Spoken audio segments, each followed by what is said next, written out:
വനനിയമം ഭേദഗതി ചെയ്യാനുള്ള സർക്കാർ നീക്കം വിവാദത്തിൽ. ഭേദഗതി നിർദ്ദേശങ്ങളെ ചോദ്യം ചെയ്ത് മലയോര കർഷക സംഘടനകളും ക്രൈസ്തവ സഭകളും പ്രതിപക്ഷവും രംഗത്തെത്തി.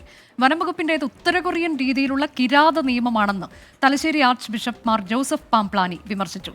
ചർച്ചകൾക്ക് ശേഷം മാത്രമേ ബിൽ പാസാക്കൂ എന്ന് വനമന്ത്രി എ കെ ശശീന്ദ്രൻ പ്രതികരിച്ചു.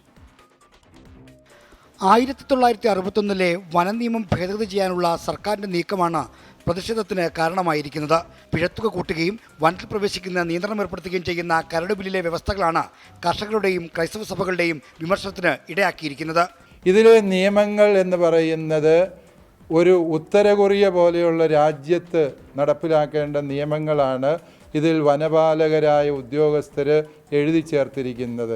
ഈ കാട്ടാള നിയമം ഉണ്ടാക്കിയ ഉദ്യോഗസ്ഥരെ നിലയ്ക്ക് നിർത്തണം. പുതിയ നിയമ സംവിധാനം രൂപപ്പെടുത്തണം.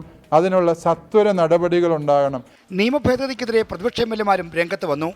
ഈ മലയോര വനയോര മേഖലയിലെ ആളുകളെ കുടിയിറക്കാനുള്ള ഒരു അലിഖിതമായ ഒരു പദ്ധതി നടപ്പിലാക്കുവാനോ സംശയമുണ്ട്. ഭേദഗതി ബില്ലിൽ പ്രതിഷേധിക്കേണ്ട കാര്യങ്ങളൊന്നുമില്ലെന്നാണ് വനംവകുപ്പിന്റെ നിലപാട്.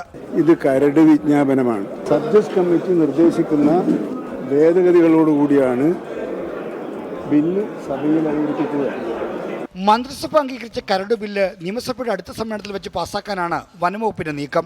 24 തിരുവനന്തപുരം.